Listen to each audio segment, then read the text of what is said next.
मुख्यमंत्री डॉक्टर मोहन यादव ने संभाग स्तरीय उन्नत कृषक संवाद सम्मेलन को संबोधित करते हुए कहा कि मध्य प्रदेश कृषि उद्योग और निवेश के क्षेत्र में तेजी से बढ़ रहा है। उन्होंने कहा कि किसान कल्याण वर्ष के मौके पर वो किसानों से संवाद करने और कृषि से जुड़े विषय पर चर्चा करने ग्वालियर आए। मुख्यमंत्री ने कहा कि हाल ही में शिवपुरी में निवेश का नया अध्याय शुरू हुआ, जहाँ अडानी डिफेंस द्वारा मिसाइल और आधुनिक रक्षा उपकरण के निर्माण के लिए बड़ा निवेश किया जा रहा है। इससे देश की रक्षा आवश्यकताओं को मजबूती मिलेगी और रक्षा उत्पाद के निर्यात के अवसर पैदा होंगे। डॉक्टर यादव ने कहा कि ग्वालियर और पूरा प्रदेश तेजी से विकास की दिशा में बढ़ रहा है। उन्होंने कहा कि ग्वालियर औद्योगिक विकास का महत्वपूर्ण केंद्र बनता जा रहा है और जल्द यहां दूरसंचार क्षेत्र से जुड़ा बड़ा प्रोजेक्ट शुरू होने वाला है। सीएम ने कहा कि इससे पहले गुना में बड़ा सीमेंट प्लांट और आयुष क्षेत्र से जुड़ी महत्वपूर्ण परियोजना शुरू हो चुकी हैं। इन निवेश से रोजगार के अवसर बढ़ेंगे और प्रदेश की अर्थव्यवस्था को गति मिलेगी।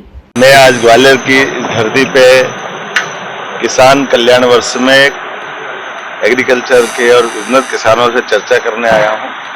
बीते दिन ग्वालियर अंचल के अंदर शिवपुरी में एक इन्वेस्टमेंट का लेकर के खासकर डिफेंस का बहुत बड़ा एक नया अध्याय लिखा गया, जहां शिवपुरी के अंदर अडानी डिफेंस कंपनी द्वारा मिसाइल बनाना और तमाम प्रकार के अत्याधुनिक तरीके से हमारी सेना और दुनिया भर के देशों के लिए 90 से ज़्यादा देशों में निर्यात होने के लिए जिस प्रकार से वर्तमान के दौर में संसाधनों की आवश्यकता है, वो सारे संसाधनों से न केवल हम अपने स्वाभिमान की रक्षा करेंगे, बल्कि भारत आगे बढ़कर दुनिया के अंदर एक बड़ी ताकत बन रहा है। यशस्वी प्रधानमंत्री के नेतृत्व में जैसा समय चल रहा है, हमारे लिए सौभाग्य की बात है। ग्वालियर और पूरा प्रदेश बदल रहा है और ग्वालियर हमारा सबसे तेज गति से और आगे काम करने वाले ऐसे नए आयामों का केंद्र बन रहा है।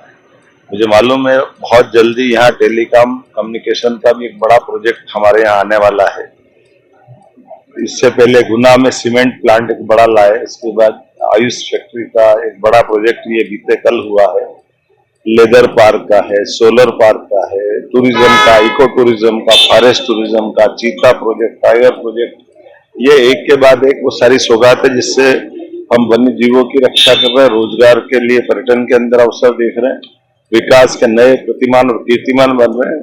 मैं अपने यहाँ के भी मंत्री और हमारे केंद्रीय मंत्री श्रीमान ज्योतिरादित्य सिंधिया जी, माननीय विधानसभा अध्यक्ष नरेंद्र सिंह तोमर जी, भारत सरकार के सभी मंत्रीगणों के साथ हमारी सरकार सबके साथ, स्टेट के मंत्री हमारे प्रद्युम्न सिंह तोमर, नारायण सिंह कुशवाहा जी, हम इस अंचल के अंदर एक एक क्षेत्र के अंदर जो जो काम हो सकता है उससे आगे बढ़ने का प्रयास करें।